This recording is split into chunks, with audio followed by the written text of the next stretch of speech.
Welcome back to You Got Moxie. Today's episode is part of our special series recorded live at the 2024 Georgia State of the Industry, hosted at Trillis Studios. Joining me is Chris Escobar, the Executive Director of the Atlanta Film Society and the Atlanta Film Festival, two cornerstones of Georgia's vibrant film community. In our conversation, Chris reflects on the evolving role of film festivals, the challenges and opportunities of Georgia's creative ecosystem, and how taking the long view can drive meaningful change. From fostering diverse voices in storytelling to navigating the complexities of nonprofit leadership, Chris offers valuable insights into building community, amplifying creativity, and ensuring the future of filmmaking remains dynamic and inclusive.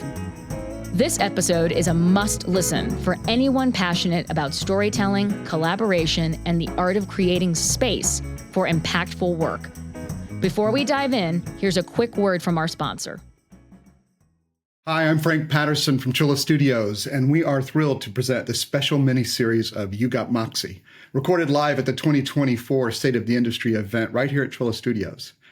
At Trillis, we set the stage and enrich the lives of the story makers who inspire the world. And when we say story makers, we're talking about world-class innovators, creators, and makers who we believe are driving change. And that's why we're partnering with You Got Moxie, a podcast dedicated to meaningful conversations about the how of change making. This just makes sense to us at Trillis. To learn more about Trillis Studios and our vision for the future of storytelling, check us out at trillisstudios.com.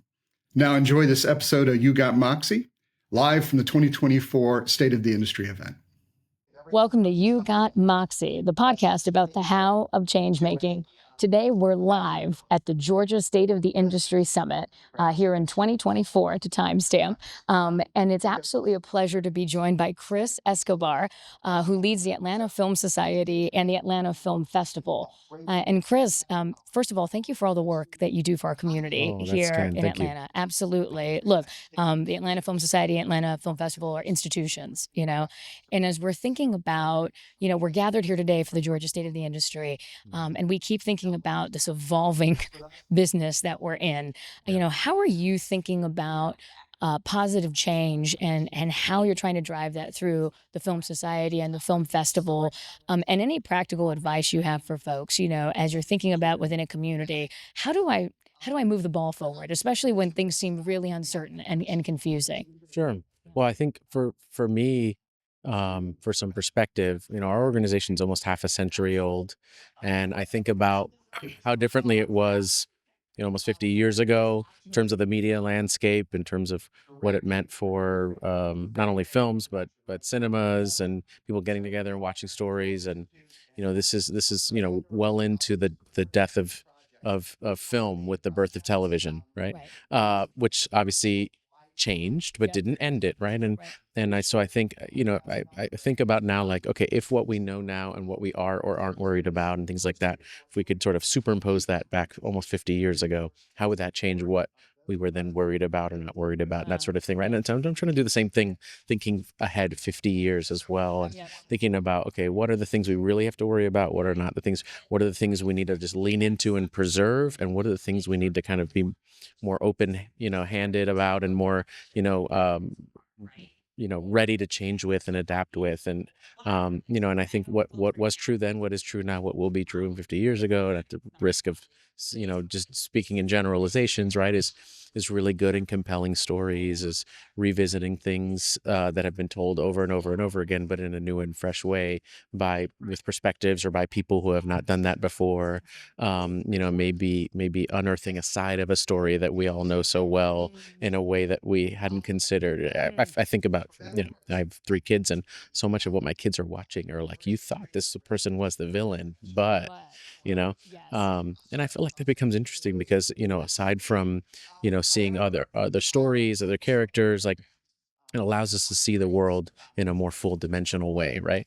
And so I think that's always positive. I think at the same time, what has always been true and I thoroughly believe will always be true is that there's a balance with convenience and sort of the best experience, right? And I not only my work with the Film Society, the Film Festival, but I own a couple of movie theaters, and so clearly I fully believe in, to the point of taking risk, that at the end of the day, people want to get together to watch stories, while then you also want to have the convenience of occasionally watching them at home too, right? That's totally fine. So, so I think about that, right? And I think about that. What we need to not do is get comfortable in finding stories, and by we, I mean both us as viewers, Right. but then also us as an industry. Right. Finding them only in the same places over and over again, because that's when it gets tired. That's right. And that we are open to looking in new places, right? Foraging in new parts of the forest. Foraging, everybody, you heard it here. You didn't think you'd hear that word today. Yeah. So I think it's a little bit of both. That's right. It's about, yes, thinking about things like AI and how that, will play a part in the factor, but also not being so consumed with it that we take our eyes off the kind of the prize of other areas that need attention, need development, need support. That's right. So to me, it's trying to have that more long game view and what we're going to be like in 50 years. That's what we try to do for our organization with our programs as best we can, while, meet the immediate need of like, okay, people want this, but then also thinking about, okay, but let's think about how that's going to change what we're doing. That's absolutely right. Taking the long view. It's something we actually talk a lot about at You Got Moxie. If you've listened to any other episodes, folks, like this is a theme that comes up, which is that, this idea of the 7 generations, right? So we're working on things that probably we won't ever see the benefit of directly, right? But how do we take that long view? I love that you talked about your kids, because I think that's what it is that generational POV. I also think, Atlanta Film Society, Atlanta Film Festival has been around for a little while now. Yeah. You've been through some stuff, as they say. Tell us a little bit about that journey, about the journey of growing that organization, especially thinking about the boom that's happened here, the opportunity that's happened here in Atlanta in the film business. And how have you thought about harnessing that, and what have the challenges been too? Yeah. Yeah. So, so kind of quick how it's grown a little bit, right? It was, founded by a group of filmmakers. It didn't have really one founder. It wasn't founded by an institution. It was very much a grassroots organization, founded by a big collection, beautiful collection of people, men, women, Black, white, Christian, Jewish, really Love that. diverse from day one. Beautiful, everybody. It's another theme about Georgia coming through here. Yeah. Now, the flip side to that, right? Because there are two sides to every coin, is because everyone was equally welcome to the table, it also meant that no one felt the sole responsibility of seeing it through thick and thin. So it meant that, like, while everyone felt, able to come together, it also, they felt like eventually they could go back to their lives, right? And so that's also sort of the flip side too, is you want to make sure that people feel welcome, but also feel a sense of responsibility to stay, right? But then also find a way to perpetuate people feeling welcome also, right? That is not an easy thing, right? Of like, oh, well, I can't come be a part of this because that's really their thing, right? We don't want that either, right? Right, of course. So that's an interesting balance when you're trying to have anything exist, across generations. That's right. That's right. Bing Chen, who we had on a little while ago, shared this as well. He was talking a lot about, often when running Gold House, there'll be this sense of, something isn't working, or it's not quite right. Somebody brings it up, and then the minute he says, well, then let's do it, like, let's fund it, a lot of people disappear, because the energy and the time it takes to commit to that change making it's long, as we're talking about. And so I imagine, this is an experience, especially if you have any kind of transient population that's moving between projects, like we do in the film industry, it becomes even harder. People can't predict their schedules, their time. And aside from the film industry, I feel like Atlanta, as a whole, is a more transient city for people's lives too, right? So it's like people might be super involved and then they move to another city or whatever, right? Yeah, right. And then new people are coming, they don't know who, so so there's challenges there. There are also functional challenges too, that, we have pretty poor arts funding at a lot of public levels. It's most especially the worst at a state level. Correct. Y'all, we're 50 out of 50, right? Yeah. We're 50 out of 50 states in arts funding, meaning we're the worst. Mississippi has beat us. This is my joke. Everyone's beat us, right? Beat us. And that's only if you limit it to states and you don't include territories and things like, Puerto Rico, DC, Guam, whatever, right? Yeah. Now, that wasn't always true. and it wasn't for no reason either, right? It was in part because of the recession. We made cuts just like everyone made cuts. We just didn't put it back, right? And so, and this was at the same time as the for-profit industry was growing. And the truth is you need a balance, right? You need positive investment by the public sector, right, in order to create some really interesting, opportunities, things like that. And then the for-profit sector can grow, and so it's got to be all of it. If it's any too much of either, it doesn't become interesting. It doesn't actually become sustainable either. That's right. You can't have all public funding. You can't have all private funding. But so challenges, we've had a few.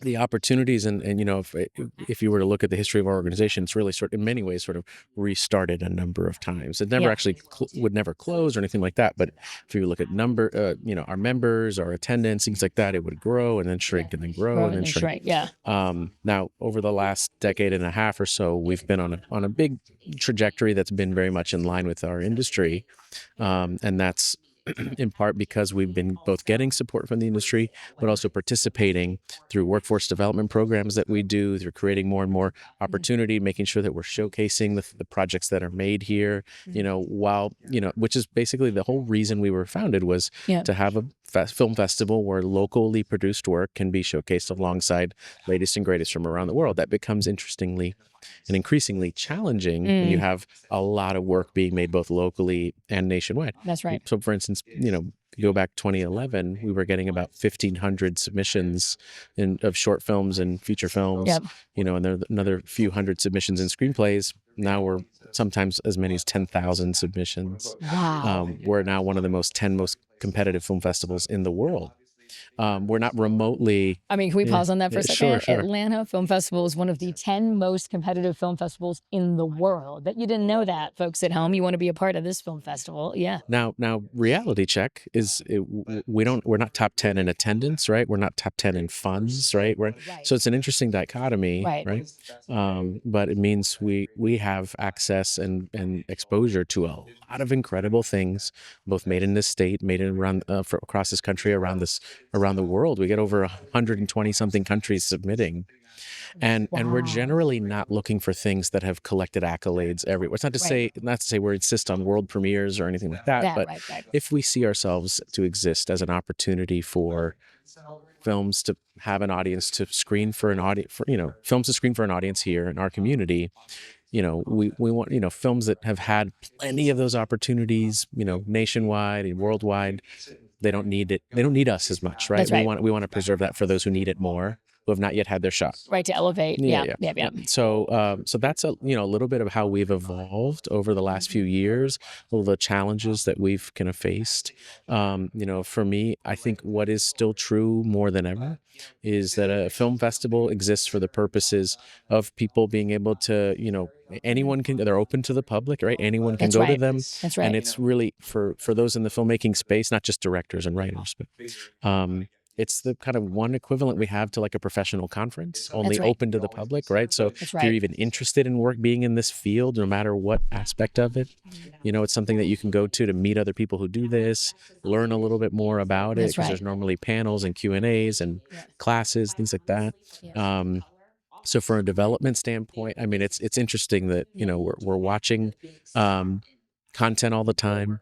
There's not a lot of knowledge and awareness about how you enter the not even the industry, but even just the art form. That's right. Exactly. Like, how do I even wet my whistle, get my chops up? Yeah, right. Exactly. And yet, with as collaborative as this art form depends on, there's really not a lot of opportunities to form those collaborative relationships. That's right. So it's an interesting. So film festivals, that was I feel like, true 50 years ago, as just as much, if not more true, honestly, as much as we have, platforms and things that are a good way to stay in touch, maybe, and to be able to kind of get refreshed on information. That's right. It's not really a relationship building method either, right? Right. You need the in real life and the digital, right? Yeah. In the same way of, viewing content, right? So from a relationship standpoint, from a experiencing stories standpoint, it needs to be a balance of both. That's exactly right. That's exactly right. And it's funny, actually, in the conversation that's going on behind us, they're parroting actually this Right. conversation we're Yeah. having right here around diversity of voices and bringing